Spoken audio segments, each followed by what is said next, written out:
안녕하세요. 쏙쏙쏙쏙 바이블의 이준혁입니다. 오늘날 이스라엘에 사는 유대인들은 유월절을 어떻게 지키고 있을까요? 오늘날 또 유대인들은 성경 속에서처럼 어린 양을 잡고 그 피를 문설주와 임방에 바를까요? 아닙니다. 주 70년 예루살렘 성전이 파괴된 이후 유대인들은 양을 잡을 수 있는 유일한 장소를 상실하였습니다. 그에 따라서 유월절을 지키는 관습도 크게 바뀌게 되었습니다.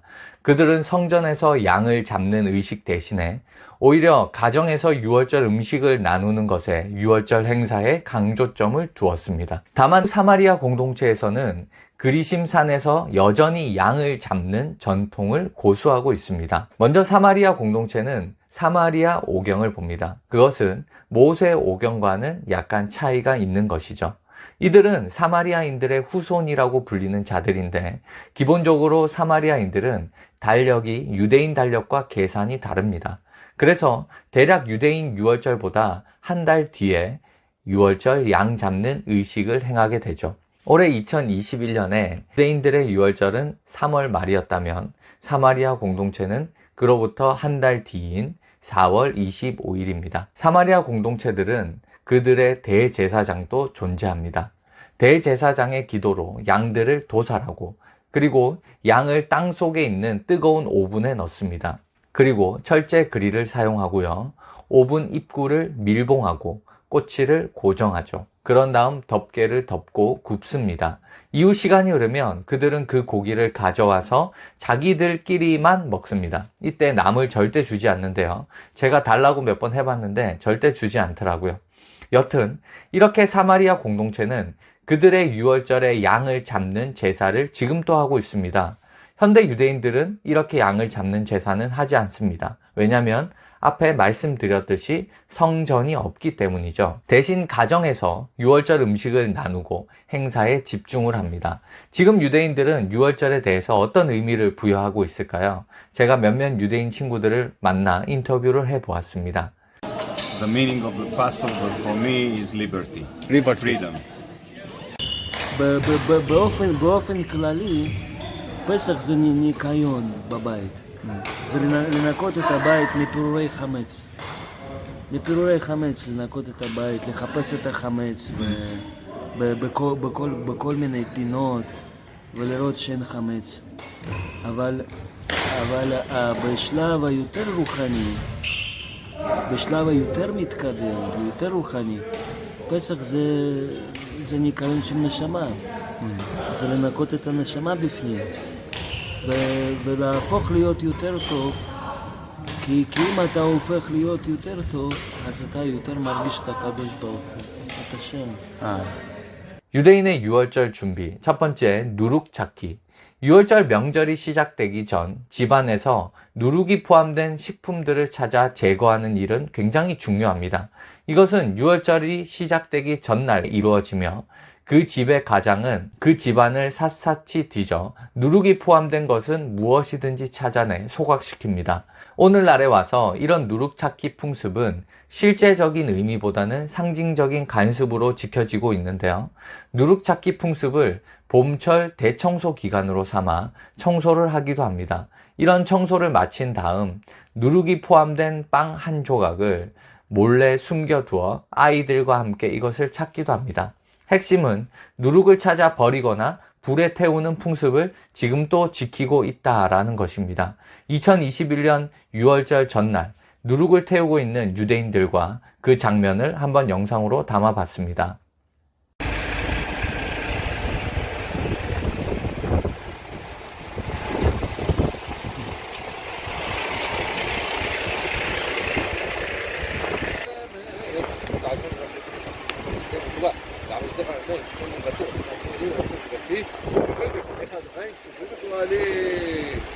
תודה רבה לכם. חג שמח.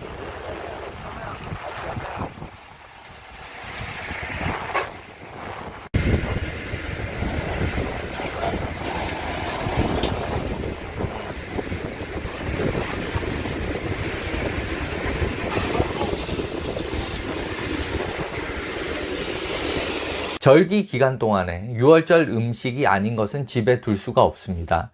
누룩이 제거되면 유월절에만 사용하는 특별한 접시들과 그릇, 포크, 나이프, 요리 도구들을 창고에서 꺼내기도 합니다.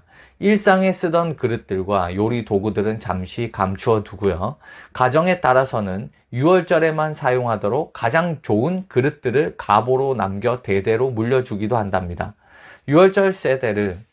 유대인의 유월절 만찬은 히브리어로 세데르라고 합니다. 세데르는 질서, 순서라는 뜻을 가지고 있습니다. 그 말대로 유대인들은 유월절 축제를 철저히 지키기 위해 규칙과 관습을 중요시합니다. 세데르에 참여하는 이들은 흰색 계열의 옷을 입고요. 또한 유월절 만찬상에는 6가지의 특별한 음식들이 올라옵니다. 이 6가지 음식들은 출애굽 당시의 긴박한 상황과 430년간 종살이하였던 애굽에서의 고통을 상기시켜 주죠. 과거 조상들의 고통을 기억하고 현재 누리는 자유의 소중함에 감사, 그리고 장차 다가올 미래를 준비하는 마음으로 유대인들은 이런 음식을 먹습니다. 유대인들에게 있어서 유월절은 식탁의 나눔을 통하여 그들의 신앙을 지키며 전수하는 중요한 명절이었습니다. 유월절의 식탁은 특별한 음식들로 꾸며지게 되는데 모든 것들이 그 나름대로의 의미를 가지고 있습니다. 유월절 식탁의 음식 내용들을 살펴보면 다음과 같습니다. 첫 번째, 3개의 무교병. 특별히 구운 무교병 3개를 나란히 겹쳐서 놓습니다. 특별히 구운 무교병 이 3개의 의미를 부여하는데요. 이 무교병을 히브리어로 미츠포트라고 부르기도 합니다. 그 의미는 계명들입니다. 그리고 이 각각의 무교병에 상징을 두고 있는데요. 맨 위에 있는 무교병을 제사장, 두 번째는 레위인, 세 번째는 이스라엘인이라고 부르기도 합니다. 이런 무교병, 맞자를 어떤 집에서는 직접 만들기도 합니다. 맞자를 만들기 전에는 곡식을 완전히 삶습니다. 왜냐하면 곡식에서 효모를 완전히 제거하기 위함이죠. 이렇게 만든 곡식으로 가루를 내서 물과 함께 반죽을 하고 반죽을 불에 넣어 구워내면 맞자, 무교병이 완성됩니다. 실제로 이렇게 무교병을 만드는 집들도 있습니다. 두 번째, 마로르. 이것은 쓴 나물 종류들인데요. 이스라엘 백성들이 유월절 양고기와 함께 먹도록 명령받은 것입니다. 오늘날에는 그 의미를 상징적으로 해석하여 그들이 애굽 사람들에 의해서 당한 고통을 의미합니다. 세 번째, 하루셋. 이것은 과일, 조미료, 포도주, 그리고 무교병을 섞어서 만든 죽으로서 쓴 나물을 이 죽에 찍어서 먹었습니다. 이것은 진흙을 의미하는 하레스에서 온 단어입니다. 진흙의 색깔과 비슷하기 때문에 붙여진 명칭이죠. 상징적인 의미로는 유대인들이 애굽에서 종살이하면서 만들었던 회 반죽을 표현하기도 합니다. 네 번째, 구운 달걀. 이것은 성전 시대에 유월절 제물을 드리면서 더하는 추가적인 요소다라고 생각하시면 되겠습니다. 다섯 번째, 구운 양고기. 이것은 제물로 잡은 유월절 양을 상징합니다. 여섯 번째, 카르파스. 보통 파슬리나 샐러리 또는 양상추를 가리치는데요. 이것을 먹기 위해 소금과 소금물도 준비를 합니다.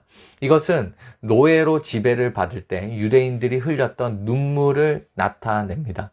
이상에서 언급된 음식들은 큰 접시에 담아 유월절 의식을 집행하는 가장의 앞에 놓게 됩니다. 이 음식들을 놓는 방법도 따로 정해져 있습니다. 유월절 만찬은 율법서인 하가다에 적힌 단계별로 진행을 합니다. 위의 음식 가운데 구운 달걀, 마로르 하로세트, 카로파스, 소금물 이런 것들은 성경에 등장하지 않죠. 탈무드에 기록된 유대인의 전승에 의해서 이 음식을 먹는 겁니다. 음식을 먹을 때는 비스듬히 기대어 먹습니다. 이 자세는 더 이상 노예가 아니라 자유인임을 나타내는 표현입니다. 무교병과 쓴 나물은 유월절 양의 고기를 먹기 전에 먹고요. 딱딱한 무교병, 쓴 나물을 먹으면서 그들은 과거에 못 먹고 못 살았던 쓰디쓴 노예 생활을 잊지 않게끔 합니다. 유월절 음식 중에서 빼놓을 수 없는 것은 4잔의 포도주, 레드 와인입니다. 유월절 행사가 진행되면서 가족들 전체가 포도주를 마시기 때문에 충분한 양의 포도주가 미리 준비되어야 합니다. 4잔의 포도주를 마시는 이유에 관해서는 많은 설명들이 존재합니다. 한 설명에 의하면 4잔의 포도주는 출애굽기 6장 6에서 7절에 나오는 4가지를 표현한다 라고 봅니다. 즉 너희를 빼내며 너희를 건지며 너희를 구속하며 너희로 내 백성을 삼고입니다. 또 다른 설명에 의하면 여기에서의 네 잔의 포도주는 주의 날과 관련하여 악인들에게 나타나는 하나님의 진노의 잔과 주의 백성들에게 주어지는 축복과 구원의 잔으로 보았습니다. 유월절의 포도주 잔과 관련하여 빼놓을 수 없는 것이 하나 있는데 그것은 바로 엘리야의 잔입니다. 세 번째 잔과 네 번째 잔 사이에 특별히 따로 준비한 잔에 포도주를 채워야 합니다. 이것은 참가자들을 위한 잔이 아니라 엘리야 선지자를 위한 특별한 잔입니다. 유대인들은 엘리야를 메시아가 오기 전에 먼저 오게 될 선지자로 이해했습니다. 메시아를 대망하는 신앙이 출애굽 구원과 직결되어 있는 유월절 행사에서 엘리야를 등장시키는 풍습을 만든 것이죠. 그들은 매 유월절마다 엘리야가 각 집을 방문한다라고 믿었습니다. 그래서 엘리야를 위한 포도잔을 준비하는데 유월절 음식을 시작하기 전에 어떤 집안의 가장은 엘리야가 들어올 수 있도록 집의 문을 약간 열어두는 풍습도 가지고 있습니다. 유월절이 시작되는 첫날 저녁에 진행되는 모든 행사를 세데르라고 부릅니다. 이 세데르는 음식에 대한 축복을 포함하여 노래들과 질문, 응답 등 14가지 절차로 이루어집니다. 이런 절차를 모두 마치는 데에는 약 2시간 정도의 시간이 걸리는데요. 그만큼 복잡한 것이죠. 이 세데르 중에 가장 중심적인 부분이 하가다입니다. 하가다의 내용은 출애굽과 관련된 성서 내용을 이야기체로 이야기하는 것입니다. 역대의 유명한 랍비들의 주석과 설명이 보충적으로 삽입되어 있습니다. 하가다는 오랜 역사를 그 배경으로 가지고 있습니다. 그 내용 중에 어떤 것들은 시대의 변천에 따라 그 의미가 달라져 새로운 내용이 추가되기도 했습니다. 어느 면에서 하가다는 오랜 역사를 거쳐온 유대인의 삶을 그대로 반영하고 있는 것으로서 한 사람에 의한 작품이 아니라 유대인 전체가 참여하여 작성한 민족의 책이다라고도 볼 수 있죠. 유대인의 유월절 만찬에서 각 가정의 가장이 이 세데르를 주관합니다. 이 중 가장 중요한 순서를 하나 뽑자면 어린 자녀들과 함께 출애굽 사건을 재현하는 시간입니다. 성경에는 총 4번에 걸쳐 반드시 자녀에게 출애굽에 관한 이야기를 해주라 라고 기록되어 있습니다. 출애굽기 12장 이후에 너희 자녀가 묻기를 이 예식이 무슨 뜻이냐 하거든 너희는 이르기를 이는 여호와의 유월절 제사라. 출애굽기 13장에 보면 너는 그날에 내 아들에게 배어 이르기를 이 예식은 내가 애굽에서 나올 때 여호와께서 나를 위하여 행하신 일을 인함이라 하고 출애굽기 13장 장래에 내 아들이 내게 묻기를 이것이 어찌미냐 하거든 너는 그에게 이르기를 여호와께서 그 손의 권능으로 우리를 애굽에서 곧 종이 되었던 집에서 인도하여 내실세. 신명기 6장에는 후일에 내 아들이 내게 묻기를 우리 하나님 여호와의 명하신 증거와 말씀과 규례와 법도가 무슨 뜻이뇨 하거든.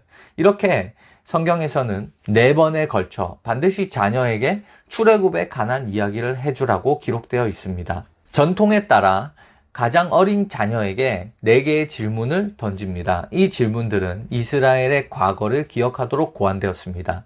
이를 통해 민족의 정체성을 확인하고 계승하는 거죠. 첫 번째, 왜 이 밤에 우리는 무교병을 먹습니까? 두 번째, 왜 이 밤에 우리는 쓴 나무를 먹습니까? 세 번째, 왜 우리는 이 밤에 샐러드를 소금물에 찍어 먹습니까? 네 번째, 왜 우리는 유월절 음식을 비스듬히 기대어 먹습니까? 이 질문들에 아버지들은 선조들이 애굽에서 겪었던 노예 생활을 시작으로 답변을 합니다. 하나님께서 모세를 통해 행하신 기적들과 이스라엘 민족이 고향으로 돌아오게 된 과정 또한 질문 순서에 따라 하가다를 읽음으로 답하기도 합니다. 3500년 전의 출애굽 사건은 유월절 만찬을 지키는 유대인들에 의해 해마다 재현되고 있습니다. 그들은 고통스러웠던 조상들의 과거를 잊지 않고 그날을 기억하고 있습니다. 더욱이 자녀들에게 적극적으로 전승하고 있죠. 아마도 유대인들은 온 인류에게 평화와 자유를 가져다줄 메시아가 올 때까지 유월절을 지키려 할 것입니다. 반면 우리 기독교인들은 이미 오신 메시아 예수 그리스도를 믿고 예수 그리스도께서 유월절 어린 양이 되시고 성만찬으로 유월절을 완성시켰다라고 믿고 그런 관점으로 유월절을 바라보고 있습니다. 감사합니다.